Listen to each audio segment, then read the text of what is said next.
Well, good afternoon, everyone. Thank you for coming to my Machine Learning Exposed session.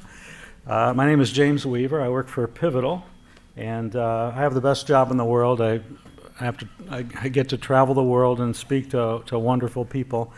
This is how you can get at me, though. jweaver at pivotal.io, have a blog at javafexpert.com, and I have a musical blog, actually, at culturedear.com. You can find me on Twitter. As a matter of fact, the slides for this presentation are on Twitter at JavaFXpert. I went ahead and tweeted them, and here are the slides. And they have lots of resources in them, so I would encourage you to go to that site and actually kind of follow along. Lots of nice links.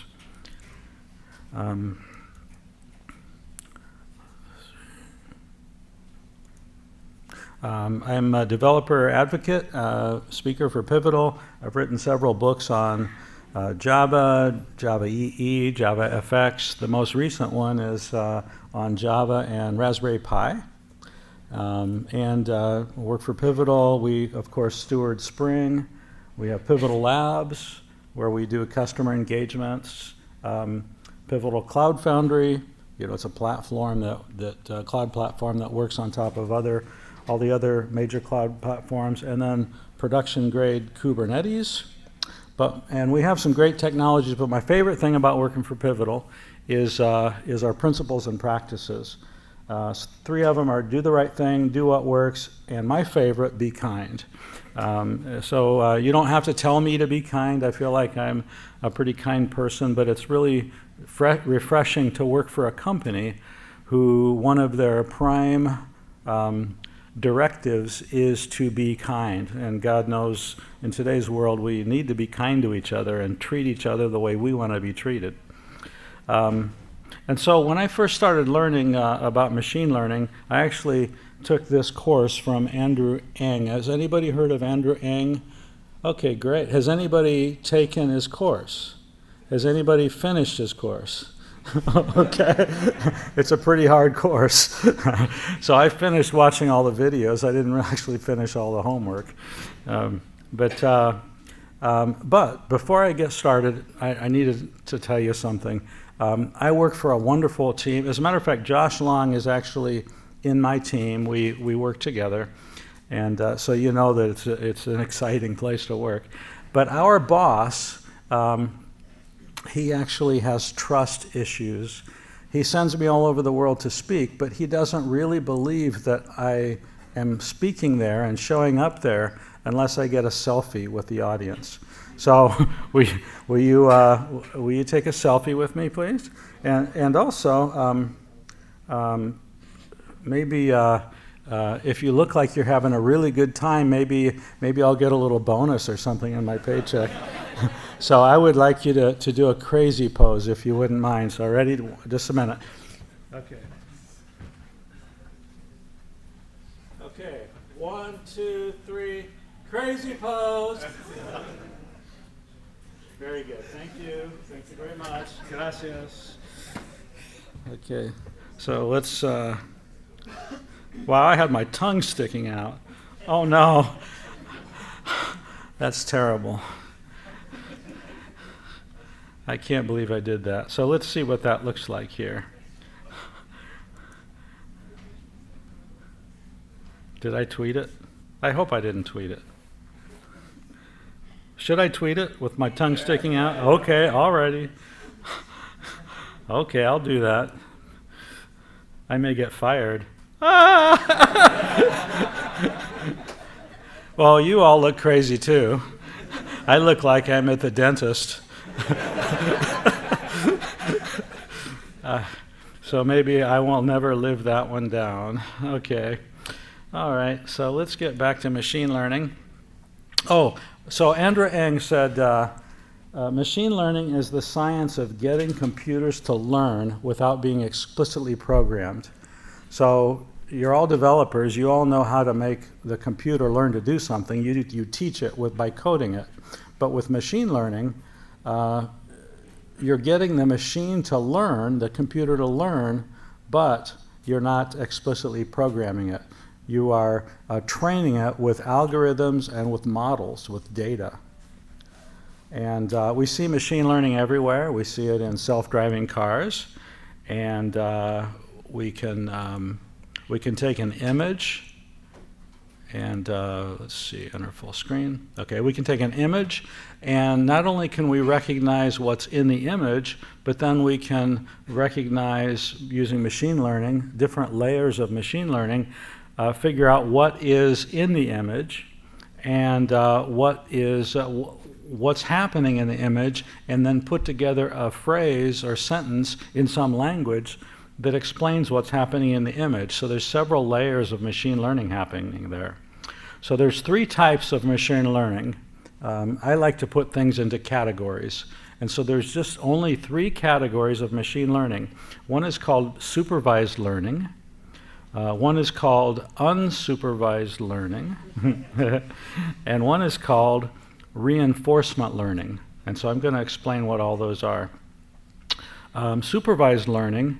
In supervised learning, you give it data, you feed the model data, and that data contains the correct answers. So you are supervising the learning by giving it correct answers. So here's a very simple supervised learning problem where we have house prices.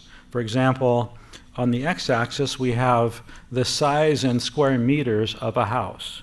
On the y-axis, we have the price in thousands of euros of the house. And then these plot points are data points, actual houses, where the size in square feet and the cost, the price, meets. And then what these lines are, this straight line is an attempt using a straight line to fit the data. And here's another line, just using a different technique. It's more like a quadratic curve, and it is attempting to fit that data, and it's doing a better job at it too, of fitting the data. And the point of supervised learning is to be able to take some data that you've never seen before. Like, let's say that we see a house that is 750 square meters. And we could, using one of these lines, depending upon which line we trusted more, then predict what that house would be worth. Well, here, if we use this line, we're saying, okay, it's going to be worth 150,000 euros. And then here, if we trust this line, then it would be 200,000 euros. But we're giving it the right answers. That's supervised learning. Also, this particular problem is called a regression problem because the output is continuous. Rather than trying to classify something, like is this a dog or a cat or something like that, here the output is continuous. How much would that house be worth? By the way, if you have questions while I'm talking, please raise your hand, and I'll answer a couple questions every once in a while. I'll stop and break for questions if there are any, and that'll help me tailor this presentation better for you. Okay. So unsupervised learning, you give it data, but you don't tell it what the right answers are.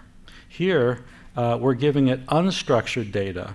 So for example, let's say we give it data about product sales. And the machine learning algorithm could then take that and try to make sense of it. It might, for example, find different market segments by finding the centers of the data. Or maybe it's finding centers of a social network. So that's unsupervised learning. And then reinforcement learning is where you have an agent. That agent could be a software agent, maybe a game player, or it could be a real world thing like a robot. And you want the agent to learn to do something, to learn to play a game or do a task. And with reinforcement learning, you give it rewards for doing a task correctly. And then it learns over time what behavior it did to earn those rewards. So those are the 3 types of supervised learning. By the way, on reinforcement learning, one of the very recent success stories is the AlphaGo project, and then later the AlphaGo Zero project that DeepMind did, where they use reinforcement learning to teach an agent to beat the world-class Go players. So we're going to dive in now to supervised learning. And the Hello World data set for data scientists is typically this iris flower data set. And the reason why it's a Hello World data set is because there are only 150 rows in it, and there are only 5 columns. 4 of those columns are input columns. So those input columns are the features of an iris flower. So the sepal length, the sepal width, the petal length, and the petal width. Those are the 4 inputs in centimeters. And then the outputs, the labels in the 5th column, are 3 different species. And so the point of it is to be able to take that data and then train a machine learning model with it, and using that model, take an iris flower we've never seen before, and then try to predict or classify what kind of iris flower this is. Is it an iris setosa, an iris versicolor, or an iris virginica? So if you think about that problem a little bit, then if there are 4 features, that means there are 4. You need to be able to plot those 4 features, not in 2 dimensions, not in 3 dimensions, but in 4 dimensions. And you need to be able to plot those against each other so that you can compare them with each other. So what we've got here then is those 4 features, and then the plots there are each of the features against each other in a particular view. And the idea then is for each of those views to be able to find out where the boundary is between those features in that view. And what we're doing there is we are drawing decision boundaries. And that way, if we can find clear decision boundaries between each of the features compared with each other, then we know that we can train the model to find those decision boundaries. But of course, we live in a 3-dimensional world. We don't live in 4 dimensions. Let's say that there were 100 features. Well, that'd be 100 dimensions. How are you going to visualize 100 dimensions? So luckily there are tools that allow us to visualize higher dimensions. And here's one such tool. It's called Projector, and it's from the TensorFlow project. And I'll go ahead and show you that projector here. And I'm going to show you the iris flower data set in the projector. So remember, there's 4 features, and there's 3 different classifications: iris setosa, iris virginica, iris versicolor. And so those are, we're visualizing those in 3 dimensions, not 4 dimensions, in 3 dimensions. So there are techniques for dimensionality reduction so that we can visualize higher dimensions in lower dimension space. And this particular one, this embedding projector, is one such tool. So back in at least the 70s, 1970s, computer scientists had the idea, when they wanted to be able to teach computers to learn, teach computers things, they thought, well, the human brain can learn.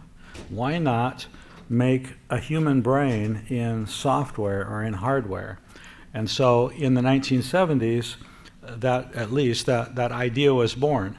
So on the left, we see a model of our human brain that has inputs. Those are dendrites. It has outputs. Those are axons. It has neurons, that hold memories. And then it has synapses, which then connect the neurons.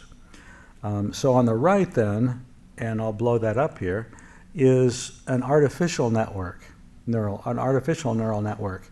So over on the left, we have inputs. Now, if this were representing our iris flower data set, how many inputs would we have here? 4, right. And so then we have an output layer over on the right. And if this were representing our iris flower data set, how many outputs would we have? 3. That's actually correct. And then we have a number of hidden layers. And that's why it's called deep learning, is simply because there are a number of hidden layers. It's a deep network. And notice that in this particular network, all of the neurons, each of the neurons in each of the hidden layers is fully connected with each of the neurons in their adjacent layers. And so that's called a fully connected network. And so when I first started learning about machine learning, the 2 things I did, one was I took Andrew Ng's course, and the second thing I did was, being a Java and Spring developer, I wanted to write a Java program that would demonstrate these concepts. And in doing that, as you know, being developers, if you have to write a program to do something, then you learn it even better, right? So, so I wrote a program called Visual Neural Net Server, and it's Apache 2 licensed. It's in open source. Here's the link. And I'd like to go ahead and run that for you. So go to IntelliJ here. And it's actually, it's here, and it's actually running already. So now, and the front end is Angular 2. Back then I was trying to learn Angular, so I went ahead and did that. So here's the user interface, and it's over on the left are several models. And so here's the iris flower model. And so notice when I click it, I hope that you can see it, maybe at least you can see these numbers are going to change when I click this model.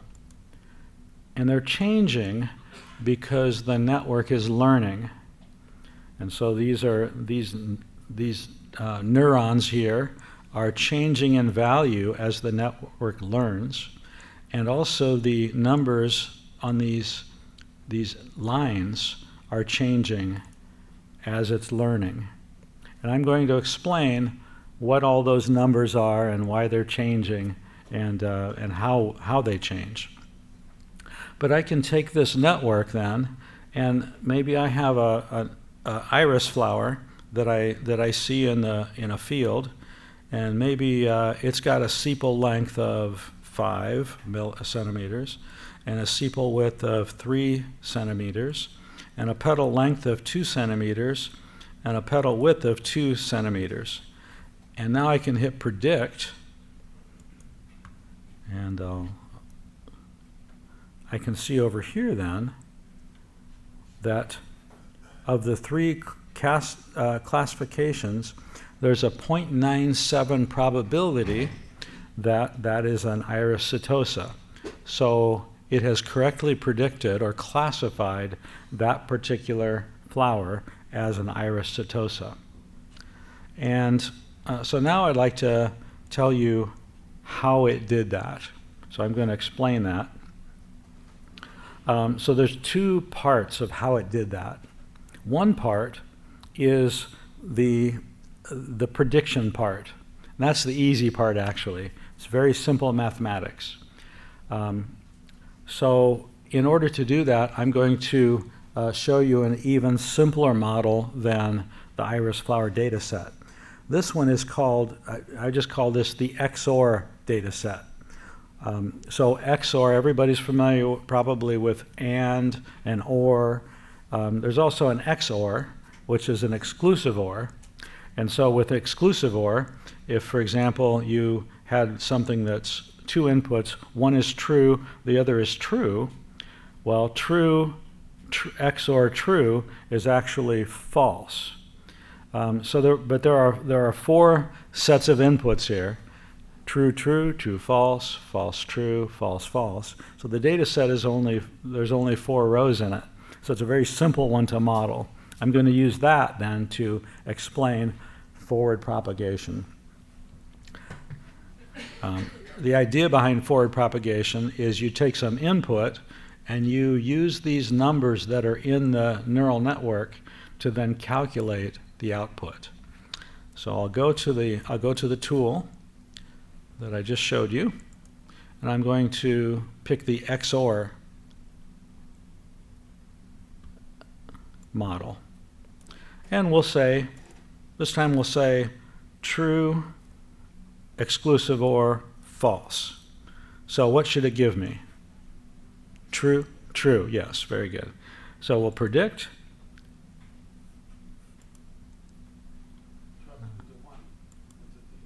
Oh, thank you. Very good. Predict. Okay, so there's a 1 probability that the answer is true. So how did it get that? Well, it used these numbers. And so I've got a slide then that shows the detail. So what we do then to come up from the input all the way to the output is we use these feed-forward calculations. It's called feed-forward because we are feeding forward through the network. And so the calculations are actually very simple. For a given layer, for each layer, you take all of the neurons in that layer. For example, we'll take this one, and we'll take and multiply each of its inputs by the weights. So we'll take 1 times 8.54. That's represented up here. And then we'll take 0 times 8.55, and that's represented here. And the answer to that is 8.54. You with me so far? Easy so far, right? All right. So then what we're going to do is add the bias. So on this neuron, there's a bias of minus 3.99. So we're going to take 8.54 and we're going to add a negative 3.99, and we come up with 4.55. Okay, that's step 2. So step 3 is we're going to use what's called an activation function. And the activation function is related to a neuron. Each neuron has an activation function. Well, in our brains, when we learn something or remember something, the neuron fires. It's activated. So the same way with an artificial neural network. In an artificial neuron, we have the neuron fires. And it fires according to some characteristic. And in this case, I want the characteristic to be a sigmoid curve, a sigmoid function. So the stronger the input, the more likely it is to fire, and then but along this curve. Okay? So to represent that in mathematics, we'll use the sigmoid activation function. So what we do is we take the result of the second calculation, 4.55, and we use that, we negate it, and then we use that as the exponent to the constant e, which is 2.78 something. And then we add 1 to it, and then we take its inverse. And that in this particular case is 0.99, which says it's almost certain that that is the correct value. Any questions on anything in the feed-forward calculation? Yes. Why is the E a constant? Is that related to the neuron? Okay, why are we using the constant E? Yes, that's related to the neuron, and that just allows it to, that particular formula sketches out this curve And so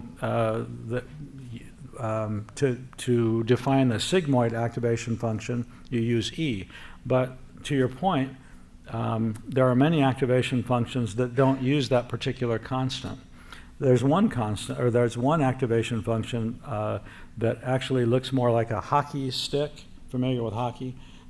A hockey stick that's just straight and then angled up, and it doesn't use that constant. But it's just a part of that formula. Okay.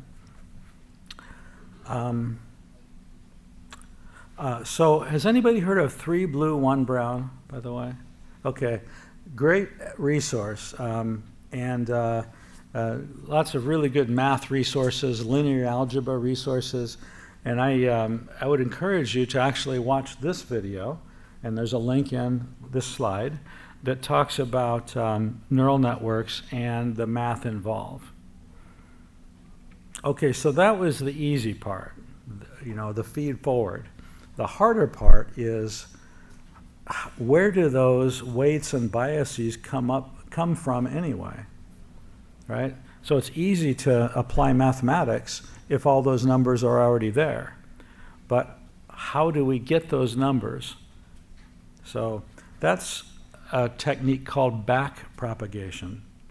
And so we're going backwards through the network. And we're starting, so what we do then is we try to minimize the cost function, or minimize the error between what the network calculates as a correct answer and what the correct answers are in the data, okay?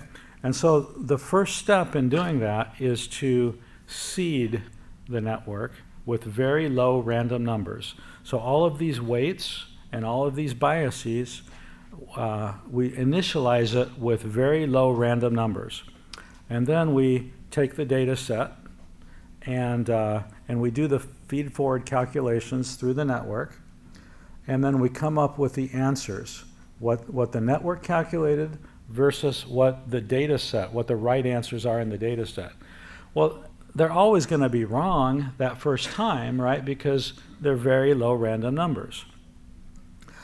So what we do then is we adjust those numbers, those weights and biases, just a little bit, trying to get it to be less wrong. So we're trying to remove the error, or as much error as we can in the neural network. So the question is, well, how do we do that? And the answer is, to kind of talk about the answer, what I'd like to do is take us back to that very simple example where we only had one input and one output. Remember that one? It's the input was the size in square meters, and the output was the cost in thousands of euros. So here is a graph. It's a little bit different, but it's the same idea. X-axis square meters, y-axis thousands of euros. These x's are the data points, and this line is a line that is supposed to fit. We're going to try to make that line fit, and we're going to constrain ourselves to, for this example, a straight line, so that we can to allow us to easily explain the concepts. So how much error is in this network? If we use this line to try to fit this data, how do we quantify the error? Well, the way that we quantify the error is we take the distance from a particular point, the vertical distance in the y-axis, from a particular point to the line. And then we take the square of it. We multiply it by itself. The reason we do that is statistically, then it penalizes more the data points that are farther away. So anyway, we square it, we square the error, and then we add them up, and we take the average. So what we end up with is the mean squared error. So that is how we measure the error in our network. So once we do that, then we have to be able to adjust. So in this case, the way that we're going to adjust, we're going to constrain ourselves to just 1 degree of freedom. The only adjustment that I'm going to allow us to make is the slope of that line, okay, the rise over the run of the line. And we'll think in terms of, the angle. So if we've got an angle then of that line, and if we in order to make it fit and get the error out of this network, we're either going to have to increase the slope or decrease the slope. So here's a different graph that is going to help us understand how we can get the error out of the network. So in this graph, the x-axis is actually, we call it theta. It seems like everything in machine learning is theta. Well, in this particular case, that slope, we're going to call it theta. And so let's say if we, if the slope is here, represented on the x-axis here, to some arbitrary place, and the y-axis represents the total error in the network, the total cost in the network, right, the mean squared error. And if I find out, if I increase the slope, and then if I calculate the mean squared error, if I see, maybe I've increased it to here, if I see that I have less error, then I know that I'm going the right direction. And so then I might take another step, increase the slope a little more, and then see that I've decreased the error even more. And then at some point, if I make the slope too high, then it doesn't fit as well, and I start to increase the error. So one of my colleagues, my speaker colleagues, presenter colleagues, we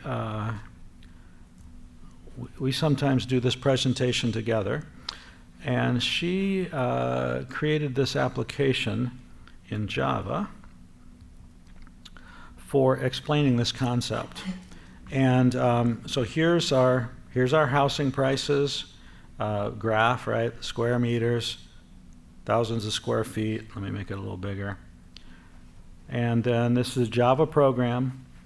And let's say that here's where we start the slope. And then I'm going to increase the slope. Now watch as I increase the slope. Watch over here that the cost is decreasing. So, and as I'm increasing the slope, you can see that the line is becoming closer.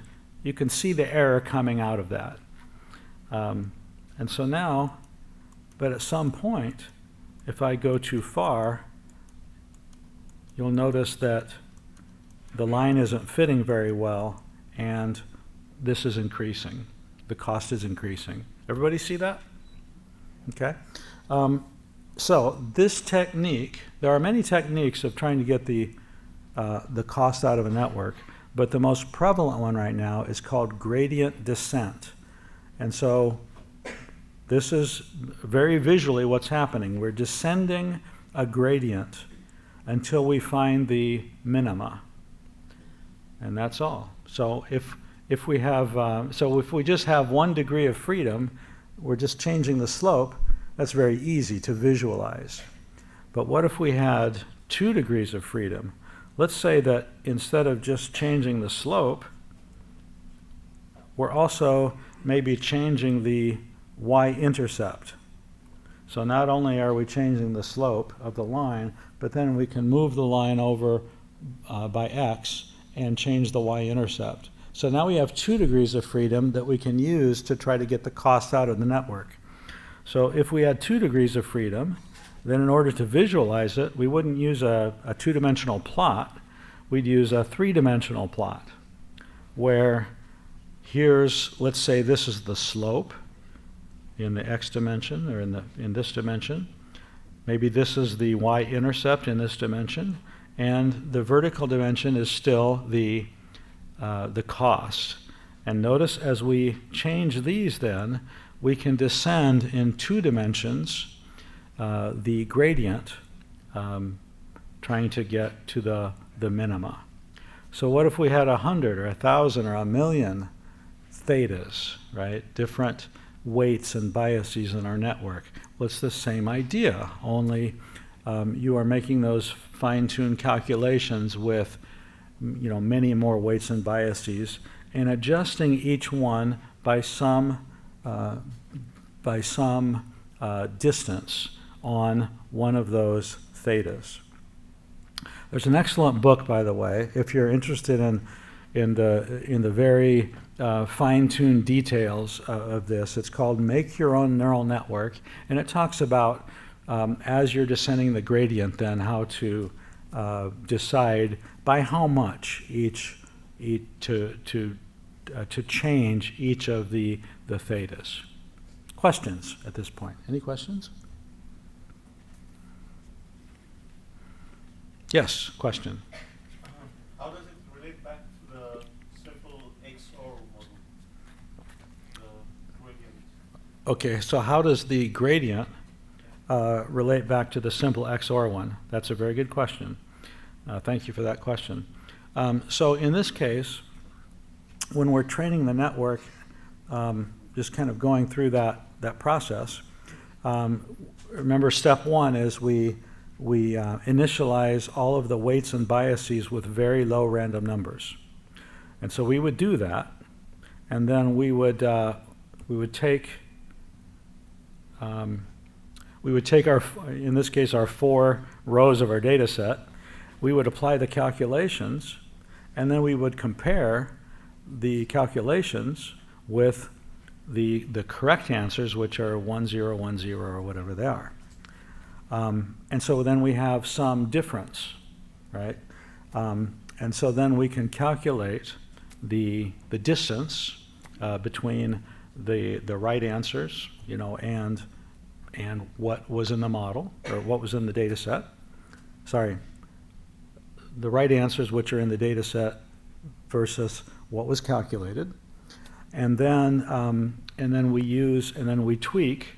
We can build then in memory. We build this in this case a 2-dimensional gradient, and then tweak each of these weights and biases, and then change them as we get the cost out of the network.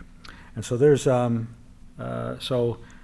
I lied. It's not a 2-dimensional network. It's however many dimensions are. That there are weights and biases. So in this case, there's 8, 12, 13, 14, 15, 16 weights and biases.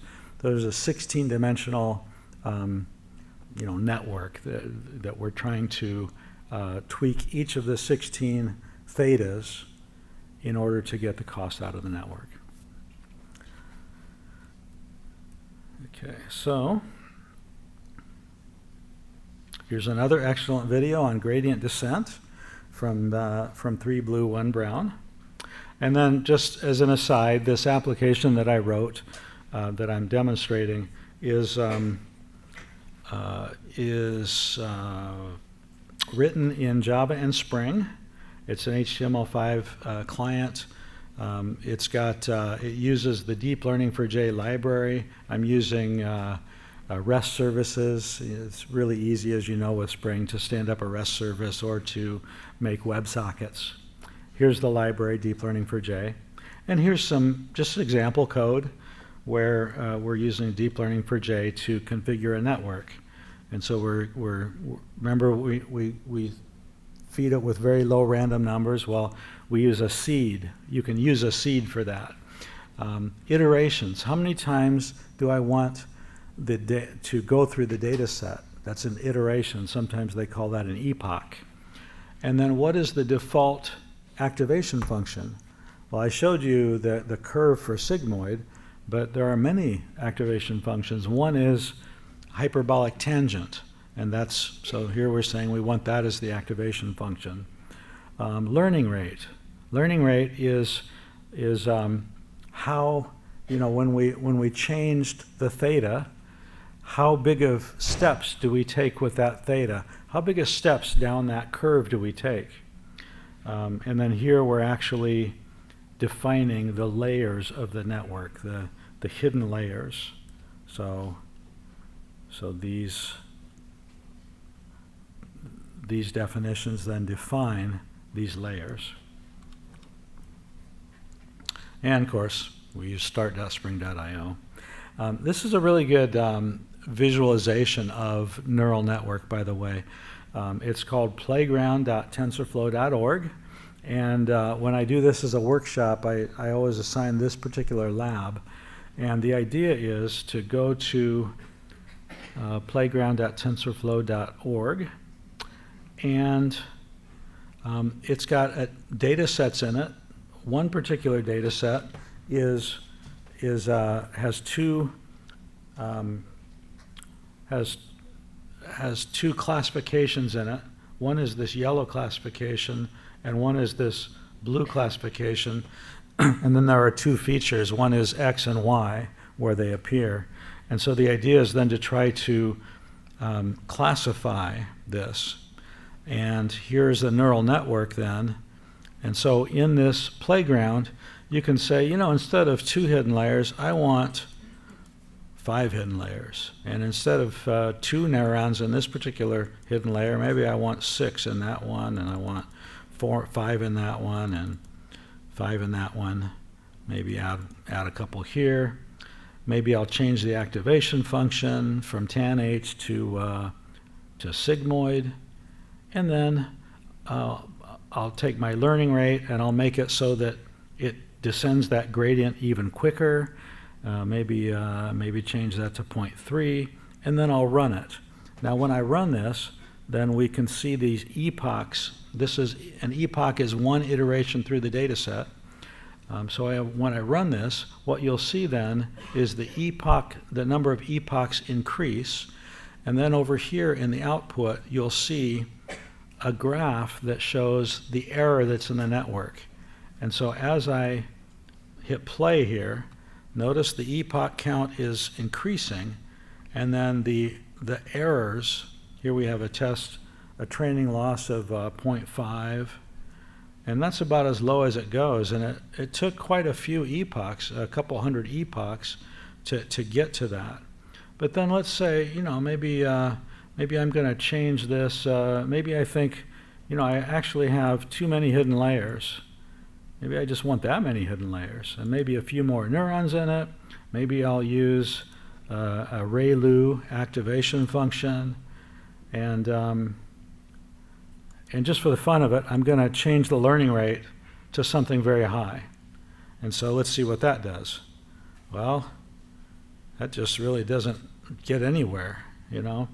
Why didn't it get anywhere? Well, what's happening, just so you know what happened, is I changed that learning rate to be very high, and what happened was the learning rate was so high that I make such big changes to this theta that what's happening is that it's getting to a point, and then it's changing and skipping over the bottom to where it's never finding the minimum. So if I went to that same neural network playground, and then maybe I change the learning rate to something like 0.3 and run it over again. Let's see, sorry, reset it. Run it over again. Notice that it learns very quickly. So in just what, less than 20 iterations, less than 20 epochs, it got to a training loss of 0.001. So all of these things that we're changing here, learning rate, the number of hidden layers, the number of nodes in each hidden layer, the activation functions, all of those things are called hyperparameters. And those are all things that as you're kind of managing a machine learning project, that you find that you tweak, you change. And especially if you're using, let's say that you're using something like TensorFlow or some other MXNet or something else that's running in the cloud, it's very important, if you want to keep your costs down, it's very important to adjust your hyperparameters in such a way that it doesn't waste resources when you're training the data. And so you want to use your experience and other people's experience in tweaking those things before you start racking up a lot of costs in the network. Or in the cloud. A lot of people will use libraries on their laptops or local machines, on-prem machines, first before they do that last training step in the cloud. And that way they've chewed up a lot of their costs locally. And I should say, that there's a lot of a lot of experience that you can gain in playing with tools like this and in tuning neural networks. But as you know, you don't have to know all this and to be real skilled in doing this to use machine learning, right? Because there are APIs by Azure and Google and other companies that do machine learning for you, but it is good to know what's going on underneath the covers, right? So that's why I teach this. That's why I do this presentation, so that we all know what's going on underneath the covers, even if we don't have to tune hyperparameters. Okay, so. What else can I say about this? So in the 4 minutes I have left, I think what I'd like to tell you about is just a couple of other styles of neural networks. So there's the fully connected neural networks, but there's also something called a convolutional neural network. And that has to do with, that was invented by, one of the people that invented it was Jan LeCun, who is the chief artificial intelligence officer of Facebook.